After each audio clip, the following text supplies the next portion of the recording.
tried to count me out. Count me up. Now all I do is count it up. Count it up. Tell them haters look at me now.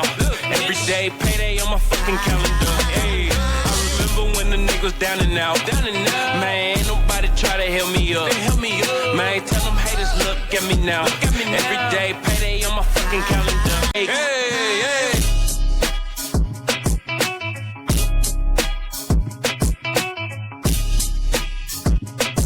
What's going on, everybody? This is the Third Eye Wrestling Podcast with King Chris, where we don't just watch wrestling, we see through it. Today, we're going to talk about last night's Friday Night SmackDown, where there was a lot of bad than it was good. To be honest with you, this show had debuts that did not live up to par in my book, and we also seen segments that were very bland, in a way. It's kind of like, what are we doing here? But, we're going to get into all of that. But if you really like to talk of real wrestling talk, hit that like button with the DDT and just go for the pin, and then the like button will kick out.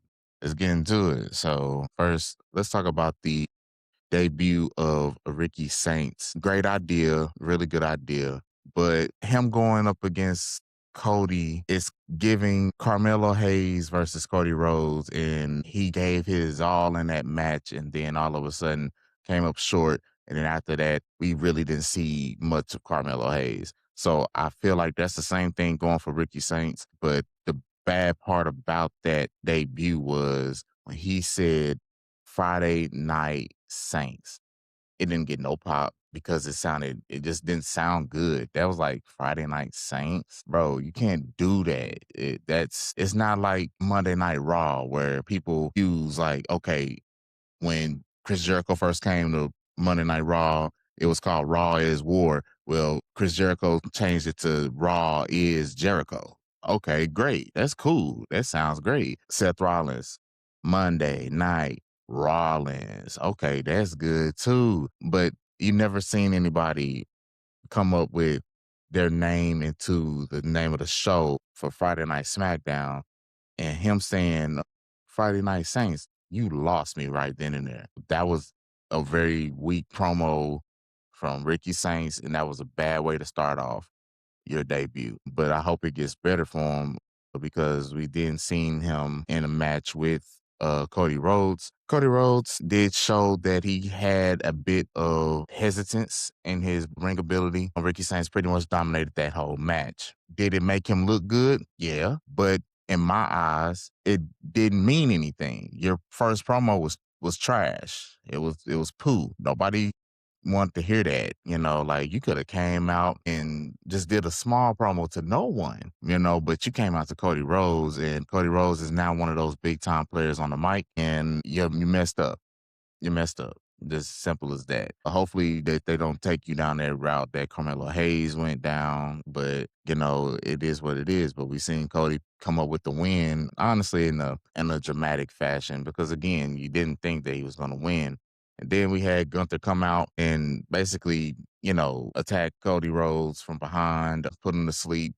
Honestly, the role that they have him with Gunther, they don't know what they're going to do with Gunther at this point. He's attacking people at random. He's not. Then he's doing an explanation later. Bro, give us an explanation first. Then he can do these attacks and stuff. Because now he's starting to, give off like he's scared to confront people now instead of just calling them out.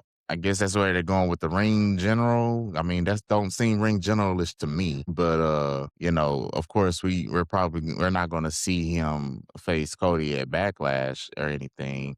But we do know that matchup will eventually happen, because the last time we seen this matchup was Night of Champions, and well, no, it wasn't Night of Champions. It was Crown Jewel 2 years ago, where they faced each other for the first time, and Cody Rhodes wound up winning. So who knows? We might see Cody Rhodes go up against the ring general again. So that's how I see it. I don't see Gunther holding the WWE Championship, not at this point right now. But let's see. We had the boring segment from Brie Bella and Paige. Again, I don't think they should be tag team champions. That does not, because again, the point making is that it was supposed to be Nikki Bella and Brie Bella. That's the tag team. Paige and Brie Bella, Nikki Bella, they have never been a tag team. They know each other because they're from the same eras, but they have never been a tag team. So again, while they're trying to show that they have team chemistry, they are basically two people from two different things. Paige is known for her singles competition, and Brie Bella is known for her tag team. So it doesn't really mix good. Like they did some things last night that was like head scratchers because it was like, man, y'all got to dominate the whole match. And then all of a sudden, it was just the referee taking forever to count, which was just crazy because you hear Wade Barrett go, referee, do your job, start counting. Like, dang, we shouldn't even notice. Like, they shouldn't even have to notice that, but we noticed that. They noticed it. Okay, your referees need some work. But we got Brie Bella and Paige retaining last night, which I'm just like, where y'all going with this? I don't know where y'all going with this. We need to know. We had Fatal Attraction last night we had JC Jane go up against Charlotte Flair, but we might as well say Fatal Attraction went up against Charlotte Flair and Alexa Bliss because they can't let JC Jane do anything by herself. And of course, Rhea Ripley comes out for the save. Look, okay, the first night, cool. The second night, come on now. Like, we got to have some form of something. Now, if we would have had Fatal Attraction take out Alexa Bliss backstage and Charlotte had to go at it alone, it would have worked out in a more entertaining way. But the fact that they're still just talking like it's three of them, and then it's only two of you. You need me. Well, we don't need you. It's like, bro, okay, we get that. We know how to do math, and we see what they're doing. Of course, JC Jane got the win again. She beat a a high tiered former champion and Charlotte Flair, and it's like, okay, so where are they going with this? Is she going for the women's world championship? Like, what are we doing? Like, what is their angle? Because it's three of them.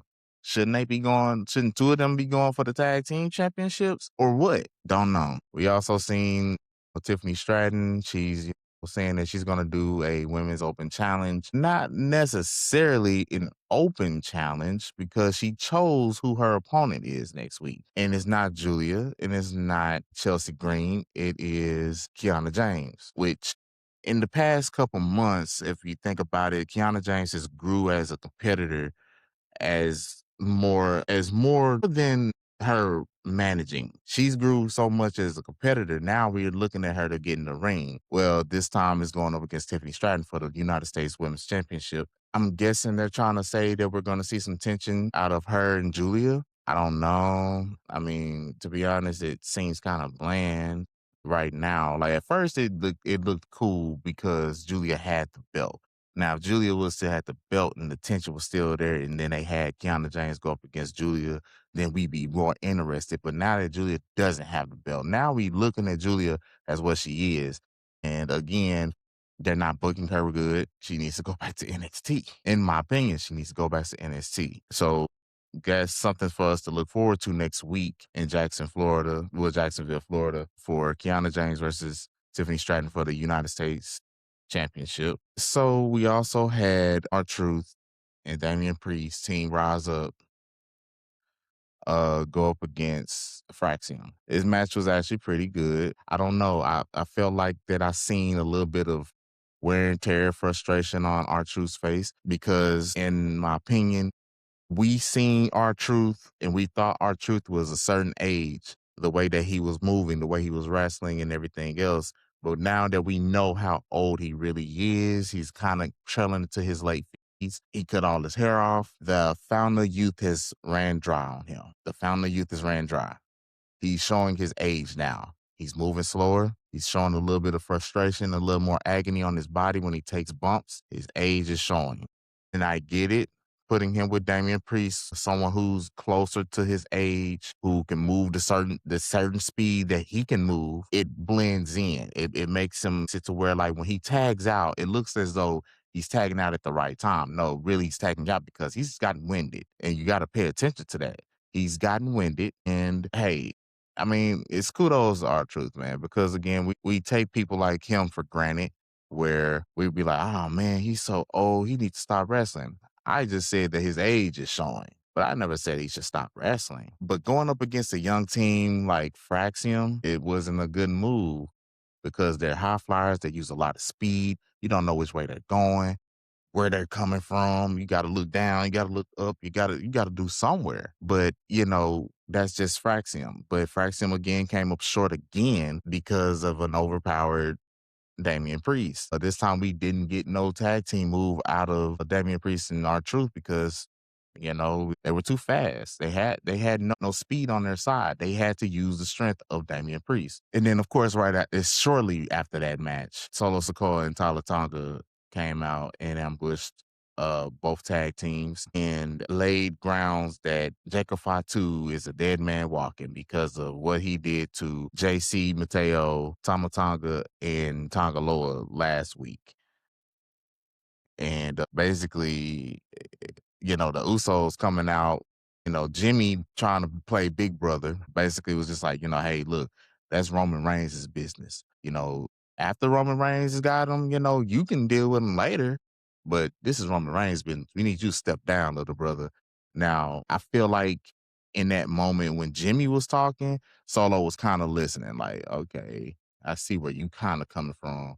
But then, of course, you get Jay who's being extra aggressive, and he's like, "Nah, bruh, you heard what he said. This is OTC business, and we not trying to hear none of that. It's enough for him to go around because that's what Solo was going to offer, bro. That's enough for him to go around. He on Friday Night SmackDown right now, so he's MFT business. When on Raw, he can be OTC business, but Jay wasn't trying to hear that because we all know Jay is trying to act as if he's the tribal chief, but he got it to where that he's basically saying, I'm not asking you, I'm telling you. Does that not sound like a tribal chief? A tribal chief's not going to ask you to do anything. He's going to tell you to do something. And we've been getting that a lot out of Jay lately. And on a side note, speaking of the Usos, WWE changed their music the fuck back. Change it back. And I ain't talking about to the new stuff that y'all tried to drop on us before WrestleMania. I ain't talking about Jay Uso's main event-ish. I'm talking about Done With That. Y'all go look that song up, Done With That, where it was that was their theme song, their tag team theme song. Why are they not using that? Why are they not using that? Change, bro, that Me and You, bro, what's the point of doing that? Y'all just had a song. Same beat and everything. Bro, change that shit back. Don't nobody want to hear that because y'all are so focused on everyone yeeting. Y'all would rather kill the song that they come out with, which they already have one, so people can still yeet. People are booing Jay. So the yeet movement's over. It's over. At this point, y'all just doing it just so the little kids can keep on yeet. No, get these little kids up to speed. Sometimes things get old and you move on from it. I hate that. But you don't even have Jay wearing yeet glasses no more. So it's like, it's over. It's over. Like, just know that. But of course, we had the MFTs. Well, Solo Sikoa and Tala Tonga go up against the Usos, where I don't think neither team. It would have been cool that the Usos won, but it pretty much didn't matter at that point. Tala Tonga was a force to be reckoned with. Big kudos to him because that was a big breakout for him.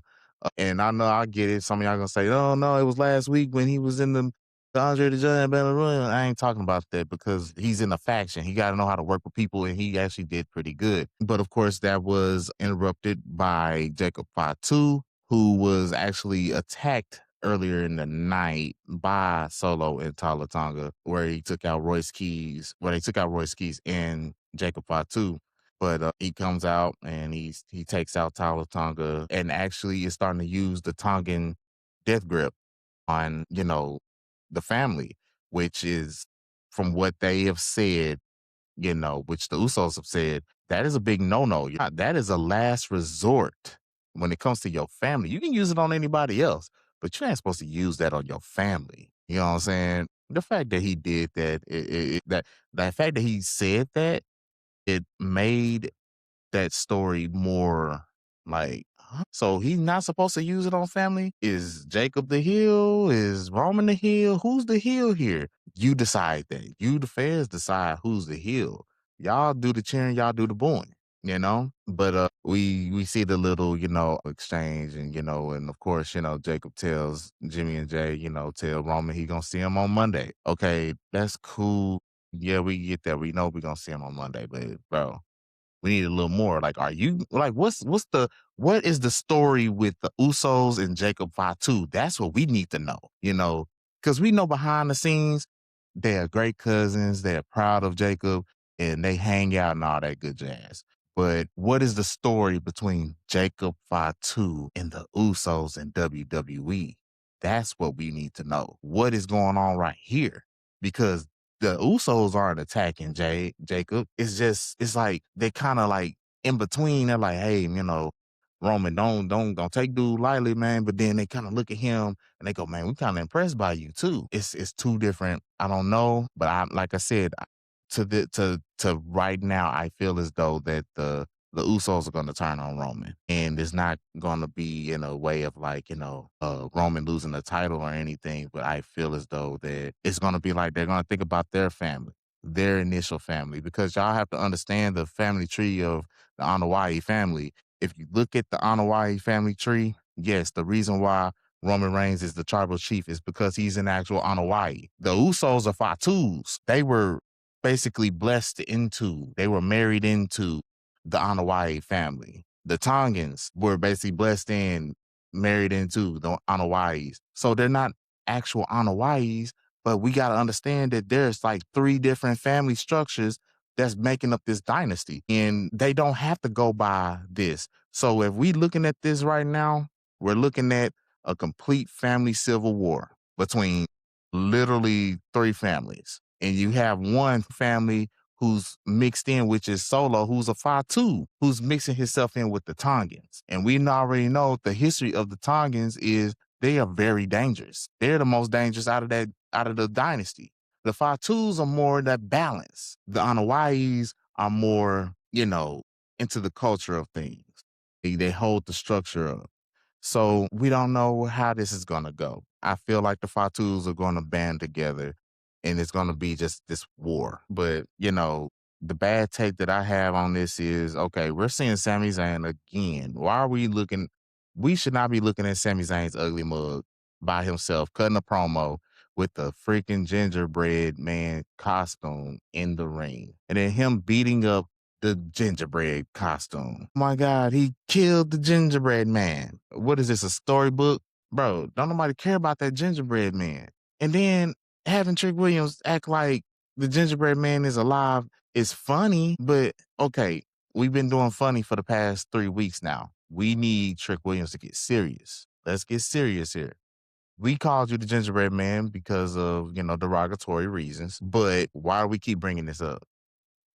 Like, what's the point of this? Now it's starting to become uncomfortable because what if Sami Zayn came out with, I don't know, a blackface?